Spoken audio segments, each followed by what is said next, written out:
ทรหากับบ่ติดเป็นหยังกี่นี่ไม่ได้แนตเบิร์ดเออเมื่อใครเครียดเขาโดย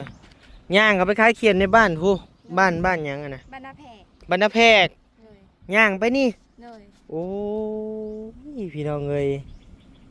ได้จักทงเขียนนะได้3 ถุงถือใส่ทงไปเลยเลยคุดได้คุดดีเนาะจ้ะเนาะไปก้านกับแม่ได้เครียด2 คนกับแม่สิเขียด2 คนกับแม่เลยได้เงินมาเท่าใดได้60 ถุง20,000ขายทง20,000นึงขายถูกแท้บัดนี้เอาขายอยู่บ้านเนาะอยู่ทางมาหารขายผู้เดียวโอ้มันบ่มีคนเนาะอยู่นี่เนาะแถวนี้เนาะก็เลยว่าย่างเอาไกด์ผู้แถวไปพ้องแหละแคมน้องซ่องแหละย่างไปโอ้ย่างไปแล้วก็หามาโดยนี่พี่น้องเอ้ยหยาค่าบ่มื้อแรงได้หยังกินซั่นน่ะเมี่ยนมุ้งมดแดงไข่มดแดงพอกันกินซะบ่พ่อตะกะป่าในหนองตัวบันบกนี่น้องตัวใดนะมันบกแล้วโอ้น้องจะบ่นี่ก็รู้สึกเมื่อยอยู่บ่ย่างไปฮอดบ้านเมื่อยมันไก่เขียด3 ธงย่างไปฮอดบ้านพักไกลๆพี่น้องเอ้ยได้เงิน60,000กีบบ่ฮอด100 บาทซับได้อยู่ประมาณ90 กว่าบาทนี่แหละบ่ฮอด100เพราะว่า100นึงนี่60 กว่าบาท60 กว่าพันเลยนอนผู้เดียวใส่บ่อนแม่เจ้าบ่อนแม่นี่บ่อนพ่อนอนนะแม่นอนนี่พ่อนอนนี่เอาคือแยกกันล่ะบ่เพิ่นคือแยกกันน่ะนี่ก็เดี๋ยวอันพ่อกับแม่ต้องนอนนำกันแม่นอนนี่พ่อนอนนี่ใส่ว่าได้เจ้าหาสอบกินเบิดแหละกินเบิดแหละยังบ่ฮอดปีซ้ำหาแต่เกี่ยวข้าวได้บ่ฮอด 2-3 เดือนซ้ำสมุดมันบ่พอกินได้เฮ็ดได้บัดนี้ซื้อกินสมุดอันไปซื้อกินเอาเงินมาได้ใช้บัดนี้หาขุดเครียดนี่แหละขุดเขียนนี่เขียนหมดได้ซะบัดนี้หาเนี่ยมาแดงเอาแต่ละมื้อเอาน้ำมาได้ใส่ซะไปตักขุดไปตักน้ำใช้น้ำกินเด้น้ำกินก็มันหนองนั่นแหละน้ำกินกายน้ำห้วยก็ลงไปอาบห้วยพุดน้ำก็ได้บ่อยากได้ลูกเคยบ่อาบก็น้ำห้วยได้แล้วลูกเอ้ยอยากได้อยู่หับเป็นลูกเคยได้บ่ซั่นน่ะได้บ่บ่ได้ดอกบ่ชมอ้ายเด้บ่ชมเนี่ยใดอะน่ะอ้ายว่าอ้ายแล้วบ่ชมเจ้าพี่น้องไงบ่สมมุติว่ามีคนอยากมาหมักมาหักน้องเพิ่นนี่ค่าดองเท่าไหร่ค่าดองลูกบ่โดย50,000ลูก50,000 บาท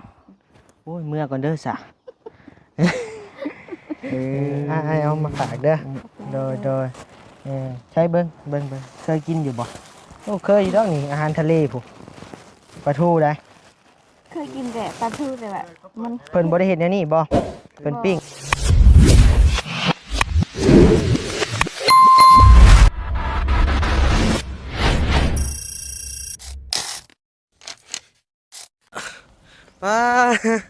มาได้ทางใดนี่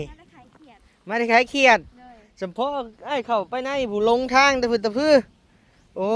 ยโทรหากับบ่ติดเป็นหยังกี่นี่บ่ได้แนตเบิร์ดเมื่อใครเครียดเขา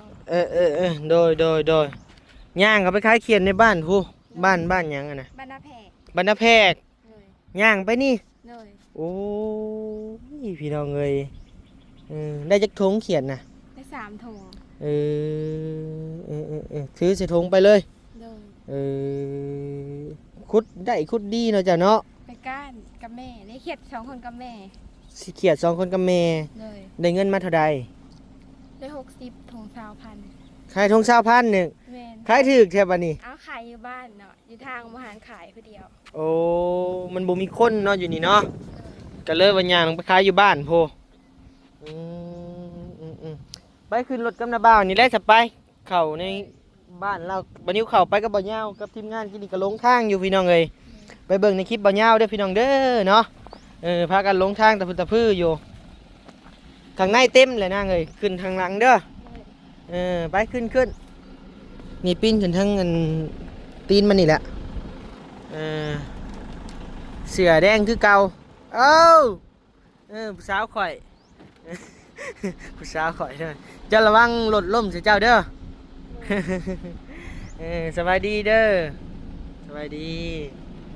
พี่น้องเอ้ยมาได้ขายเขียดพี่น้องเอ้ยทางบ่นิวกับทีมงานหรือว่าพากันลงทางไปเบิ่งในคลิปบ่ยาวพี่น้องเอ้ยถอยหน้าถอยหลังอยู่ สวัสดีเด้อ สบายดีเด้ออ้ยอันแน่นปันปลากระป๋องพี่น้องเอ้ยพอดีเพิ่นเน็ตเมิดพี่น้องเอ้ยเนาะตอนเข้าไปโทรบ่ติดไปเบิ่งในคลิปบ่ยาวก็ได้พี่น้องเอ้ยเน็ตเพิ่นเมิดแล้วไปขายเขียดได้เขียด3ธงแล้วก็ไปเติมเงินแล้วก็โทรหาบ่นิวจังว่าจอดท่าเพิ่นอยู่คนทางพี่น้องเอ้ยย่างไปเพื่อสิฮอดเราก็ได้นั่งท่าเป็นชั่วโมงหมดน้ำมัน2ลิตรแล้วนี่ หน่อย ไปมีแต่ขับไปเบิ่งกระตูบกับหยังเล่าพุ่นเลยเนาะทางบ่นิวกะเอาคลิปลงเมื่อวานนี่กะ นั่งอยู่ท้ายบ่ ทางพ่อแม่เพิ่นก็สนใจหลายคนอยู่เนาะพี่น้องเนาะให้ความสนใจกันเลยว่าสิเข้าไปเยี่ยมยามเบิ่งเพิ่นก่อนว่าซั่นเนาะการไปมาเป็นจังใดกันอยู่กันเศร้าพี่น้องเอ้ยเอาโอเคพี่น้องเอ้ยเนาะพุ่นแหละไปพบไปพ้อกันอยู่ในพุ่นเลยเด้อพี่น้องเด้อเนาะโดยไปพี่น้องเอ้ยปาโทเถียงน้องน้อยบ่นี่พี่น้องเอ้ยโตพี่น้องเอ้ยเนาะหมักเผ็ดแล้วโตเขียวอึบๆพี่น้องเอ้ยปลูกอยู่ซังไซซานเฮือนเลยพี่น้องเอ้ยเนาะงามหลายพี่น้องเอ้ยเนาะเบิ่งเขียวอยู่พี่น้องเอ้ยเด็กพี่น้องเอ้ยสบายดีเด้อโดยสบายดีไม่เท่าลูกเคยได้นี่ว่าอยากซื้อทั้งแม่นี่เป็นแม่เพิ่นบ่แม่น โอ้หาหมดแดง หามันแดงหน่อย โดย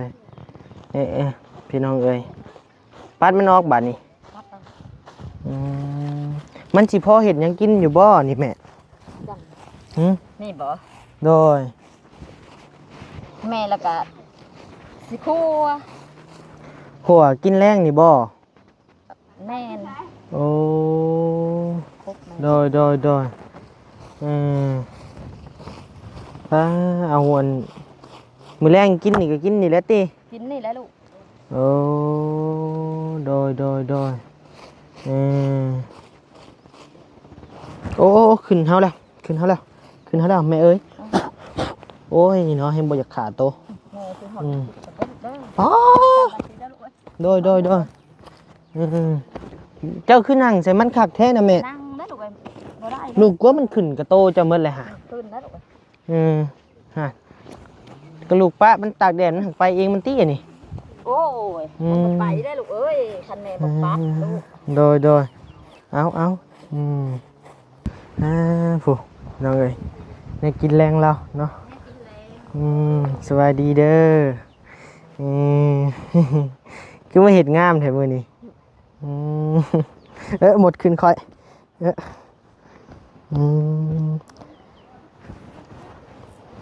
อันนี้บ่เทียงเจ้าเอาเลยหมดนี่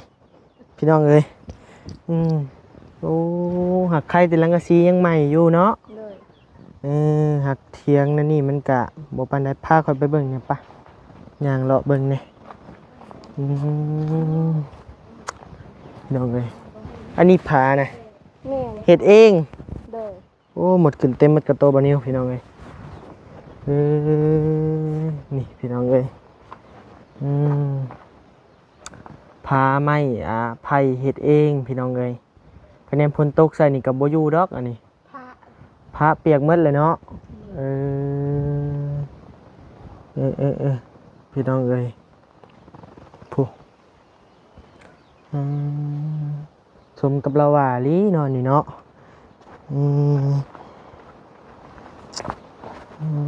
ห่มกกมากระอันยังแม่นบ่มากระทันบ่แม่นเนาะมากระทันเนาะ บ่มีผมมาทานแล้วตัวพูดน่ะอันนี้คือเราสร้าง โดยใช้เบิ่งไอ้คนนี้นี่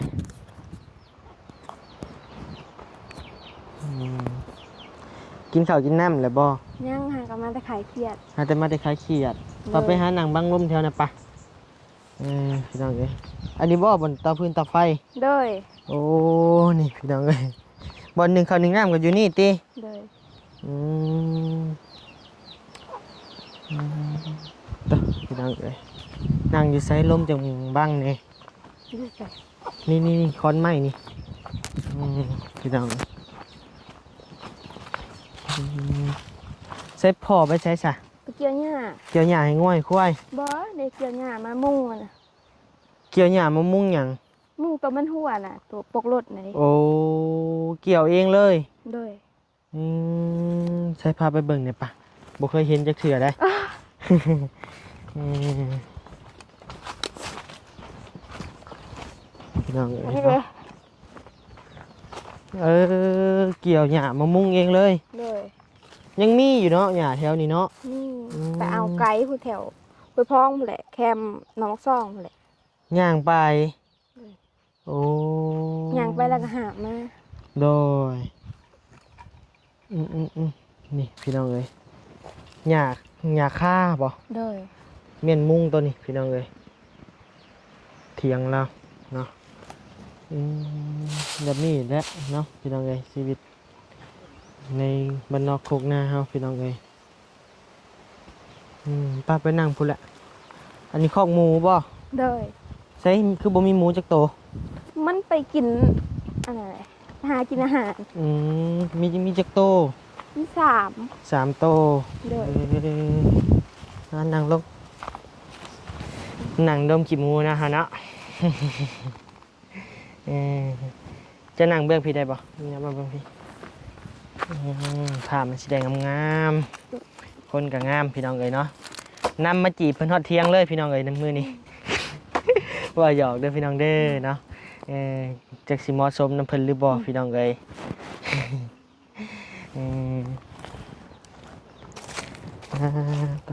อึ๊บ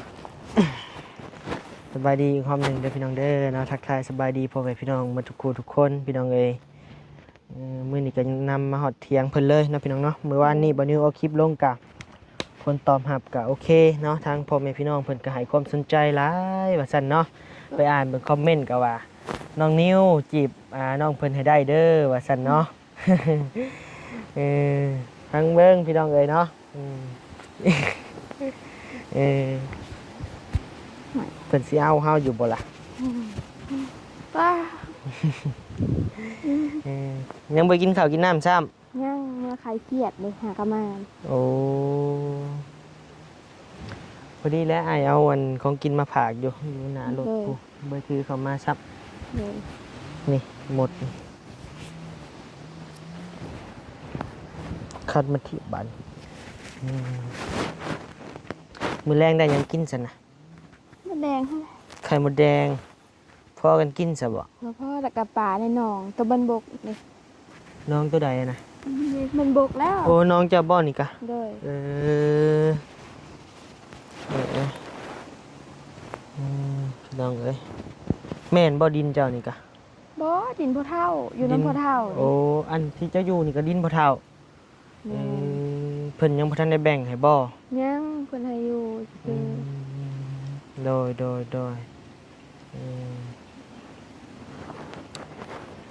พี่น้องเอ้ยเนาะ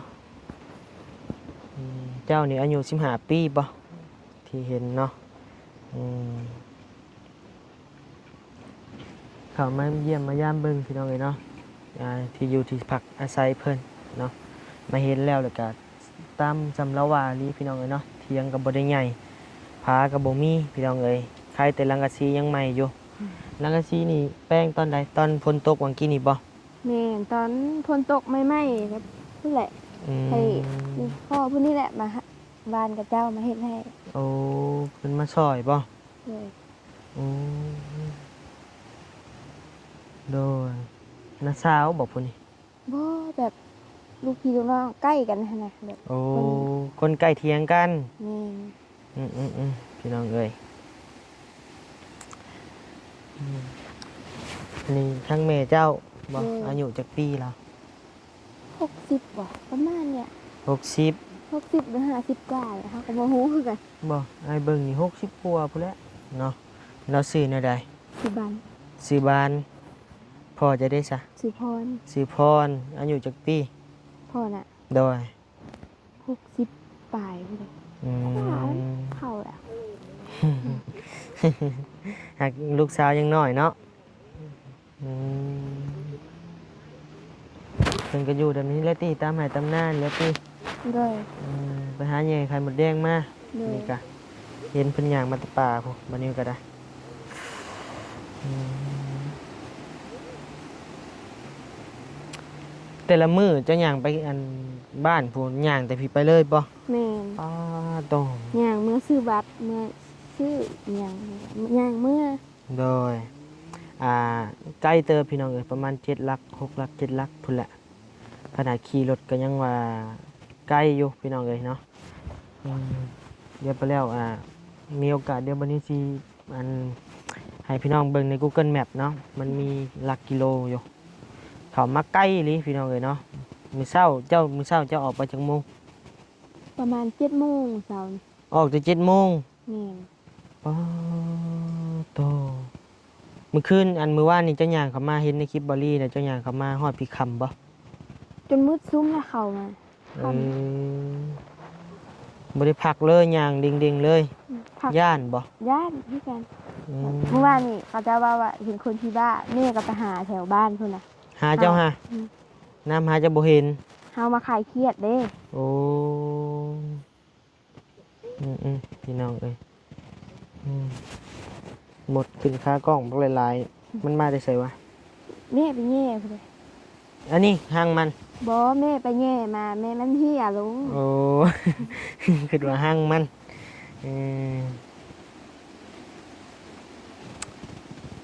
แบบอยู่กลางป่าเลยนะพี่น้องเอ้ยเนาะมีเทียงแล้วนี่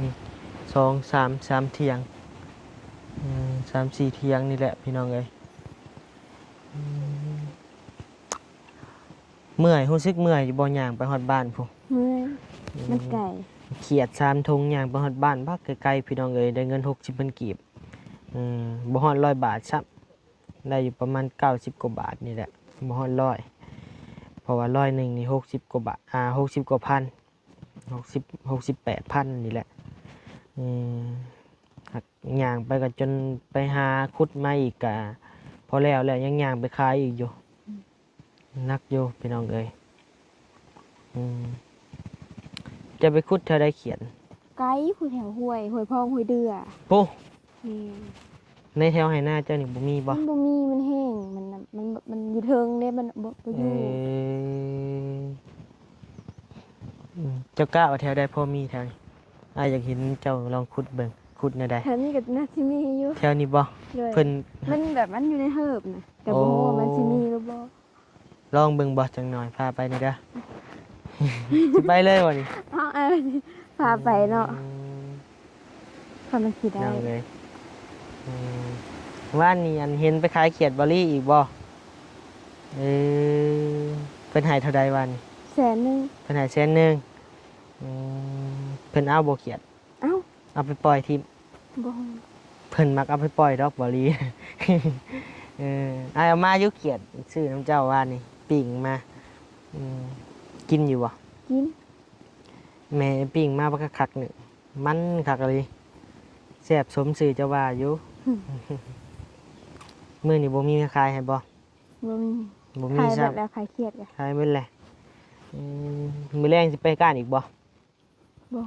บ่ฮู้พังเบิงหนาวบ่เมื่อคืนนี่ หนาว อยู่เฮือนอยู่บ้านบัดนิ้วน่ะ14 องศาพี่น้องคืนนี่หนาวเติบหนึงอยู่พี่บ่เว้าเด้กลางเดินเนาะ โดย ผ้าห่มผ้าแพรมีอยู่บ่ มีบ่หลาย มีจักพื้นอุ่นอยู่บ่เลยห่มน่ะ บ่อุ่นเพราะว่ามันเป็นรังกะสีเด้ดึกมาแหละแบบน้ำหมอกแล้วมันเย็นนะ โอ้ผ้าห่มจะพื้นใหญ่อยู่บ่ใหญ่อยู่หักเอาบ่อยู่ และเนาะพี่น้องเอ้ยจักสิถามพี่สังพี่น้องบาทนี่ถามไปเคินไปเลยได้บาท หยอกเด้อพี่น้องเด้อเนาะพอได้หัวบ่อยากก็บ่ได้หัวแล้ว หยอกไปหยอกมาติดเลยติ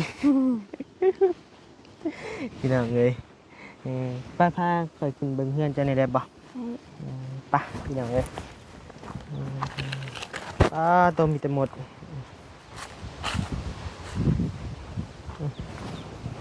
มื้ออะไร แม่ขออนุญาตขึ้นเบิ่งเฮือนนี่เด้อขึ้นเบิ่งเฮือนเบิ่งซ่านแน่ โดยคือไปไปขึ้นเลยไปต้องพี่น้องเอ้ยคืออึ๊บต่อพี่น้องเอ้ยโล่งอันร้อนพี่น้องเอ้ยใช้บนนอนเจ้าน อนนี่ จะนอนนอกนี่ เลย นอนผู้เดียวใช้บนแม่เจ้า บัดแม่นี่บัดพ่อนอนนั่น แม่นอนนี่พ่อนอนนี่เอา เออ คือแยกกันล่ะบ่เพิ่นคือแยกกันน่ะนี่ก็เดี๋ยวอันพ่อกับแม่ต้องนอนนำกันแม่นอนนี่พ่อนอนนี่ เลย โอ้มันก็หนาวแล้วอันนี้เนาะเบิ่งผู้พี่น้องเอ้ยลมเข้าหูได้ก็ได้อันนี้ฮะหนาวหรือนอนผู้เดียวหนาวเฮงนอนกอดกันแล้วเฮงคักเฮงอุ่นว่าน้ำแม่แล้วพี่น้องเอ้ยใส่ฟ้าให้เบิ่งเฮือนครัวเบิ่งดูเป็นจังไดอันนี้เฮือนครัว เลย บ่ได้มีหยังเลยมีแต่เป็นงัวนี่ เป็นนอน โอ้ยเนาะเกลืออยู่พุ่นประแดกอยู่พี่ เลย โอ้ยคนละมุมคักแท้นี่เออนี่พาแม่ต้องกรุงพี่น้องเอ้ย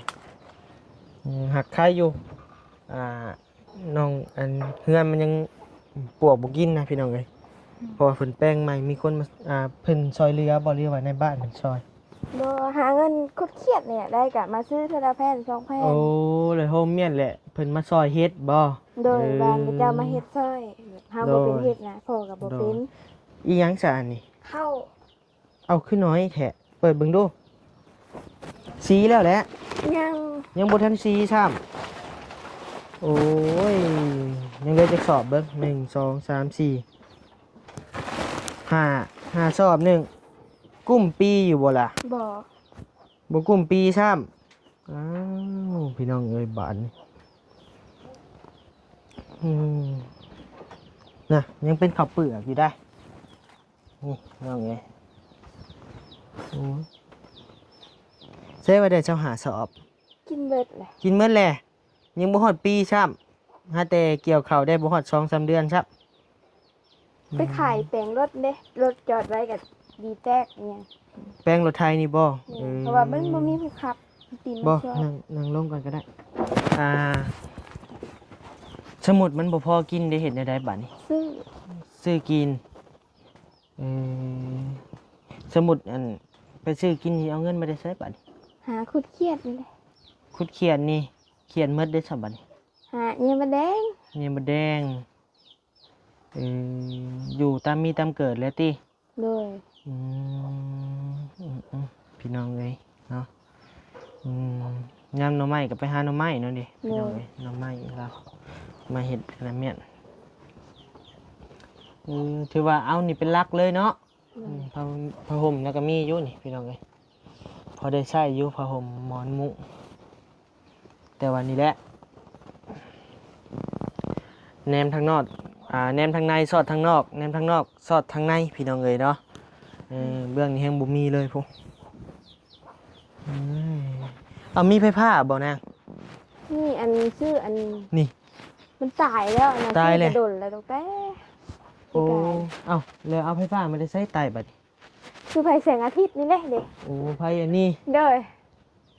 ตะกี้มีโทรทัศน์ได้สาเหตุใดไฟโซลาร์เซลล์คือกัน โดย เอ แล้วมันตาย โดยอันนี้ได้บอลไพนอนอันนี้ บนอ้ายไปรับจ้างแล้วก็มู โอ้อันไปรับจ้างอยู่ใส่ อยู่เฮ็ดยา เฮ็ดยาอยู่ไทยโอ้โดยน้องเนาะเขามาเห็นเลยเด้อพี่น้องเด้อเนาะเป็นตามเราๆสวยพังอลีพี่น้องเลยเนาะเถียงกับบ่ได้ใหญ่เนาะพากับบ่มีพี่น้องเลย มีความพันอยู่บ่อยากได้หยัง นี่ นั่งลงงามๆเบิ่งดูอืมมีความพันวันใดอยากได้หยัง อยากได้รถอยากได้น้ำสร้างอยากได้เฮือน เออ เอาแต่ละมือเอาน้ำมาได้ใส่ซะ ไปตักพุทธ ไปตัก น้ำใช้น้ำกินเด้ น้ำกินกะมันหนองนั่นแหละน้ำกิน โอ้ ไกลน้ำห้วยกะลงไปอาบห้วยพุทธน้ำก็ไป โด อาบห้วย อาบก็น้ำห้วยพี่น้องเลยใกล้บ่น้ำห้วยจะไปอาบ ไกลพุทธ หักอาบน้ำห้วยอะขาวเนาะจ้ะเนาะ คนสีขาวพี่น้องเลย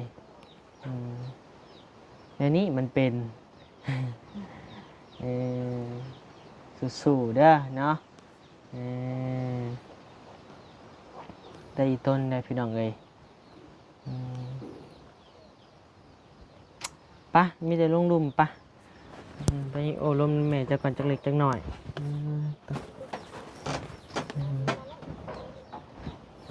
ไปลงก่อนแนมไอ้ตุ๊กกระถาคุบมาหน่อยเด้อ ได้ คุบไว้อยู่บนน้ำหนักไอ้ลายได้ ได้ ตกลงเหียแอลฮักอยู่ได้หนิเบิ่งเด้อเบิ่งพี่น้องอึบใช่สิทาหับกันรถอย่างนี้แหละ ฮัน อึบพี่น้องเลย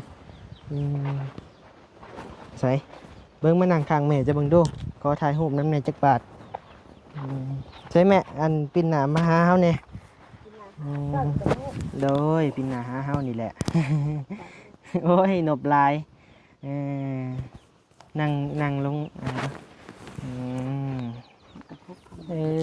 เนาะหน้าเราคือแม่บ่พี่น้องนี่คือแม่เนาะแต่ว่าเต็มกว่า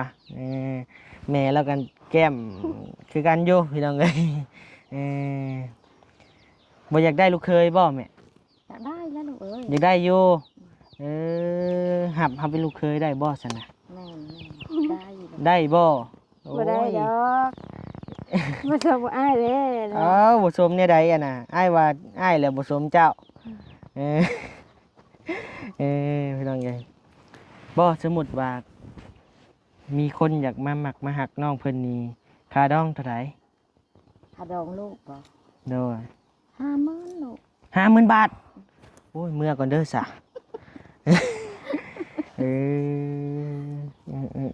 50,000 บาทตกเงินลาวเฮากะใช่30 ล้านเนาะ เป็นเงินความลูกว่าแม่ลูกก็จักลูก สมุดเฮานี่เป็นได้บ่ลูกเคย เป็นได้ลูก ได้โอ้คือบ่เลือกแท้ แม่เฒ่าหันบ่ได้เลิกดอกลูก ว่าหยอกเด้อพี่น้อง FC เด้อเนาะว่าพอได้หัวพี่น้องเอ้ย เด้ ไปโอเคซั่นเด้อป้าย่างไปเอาของกินน้ำไม้เนี่ยป่ะขอบใจหลายๆเด้อแม่เด้อเนาะมื้อโดยมื้อหน้าเฮาจังสิมาเยี่ยมใหม่เด้อโดยไปเอาของกินให้เพิ่นก่อนเรื่องเลยอีหยังอัน สองนิ้วสิกันแท้อันนี้ เ